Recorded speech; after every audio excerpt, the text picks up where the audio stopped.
back at home we all have a lot of work to do, but from here, Earth sure looks like a perfect world. یہ الفاظ Jared آئزکمن کے ہیں جو پہلے privately funded astronaut ہیں اور انہوں نے پہلی بار اسپیس واک کی ہے۔ Private space mission Polaris Dawn امریکہ کی ریاست فلوریڈا سے اسپیس ایکس فالکن 9 راکٹ کے ذریعے کامیابی سے اپنے سفر پر روانہ ہوا تھا۔ جیرڈ کے علاوہ اس خلائی جہاز پر ایک ریٹائرڈ پائلٹ اسکاٹ کٹ پوٹیٹ اور اسپیس ایکس کے 2 انجینئرز اینا مینن اور سارا گیلس بھی سوار ہیں۔ ریزیلینس نامی یہ خلائی جہاز زمین سے 1400 کلومیٹر کے فاصلے پر خلا میں داخل ہوا۔ 1970 میں ناسا کے اپولو پروگرام کے خاتمے کے بعد سے اب تک کسی انسان نے زمین سے اتنا دور سفر نہیں کیا ہے۔ یہ خلا باز اپنے سفر کے دوران خلا میں ایک ایسے علاقے سے گزرے ہیں جہاں ریڈیشن بہت زیادہ ہے، لیکن خلائی جہاز اور عملے کے جدید خلائی لباس انہیں اس سے محفوظ رکھیں گے۔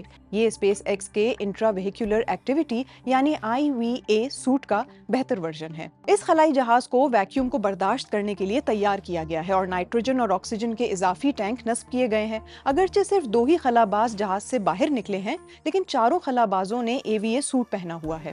کچھ تجزیہ کاروں کا خیال ہے کہ اگر یہ مشن کامیاب ہوتا ہے تو یہ اب تک کے بڑے اور کم لاگت والے نجی شعبے کے ایسے مشنز کو جنم دے گا جو سرکاری خلائی ایجنسیوں سے کہیں زیادہ لوگوں کو خلا میں لے جائے گا۔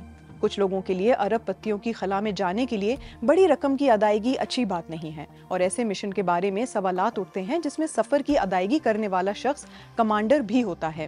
انگلینڈ کی اوپن یونیورسٹی کے ایک خلائی سائنسدان سائمن باربر کا کہنا ہے کہ آئزک مین دراصل عملے کے سب سے تجربہ کار خلا باز ہیں۔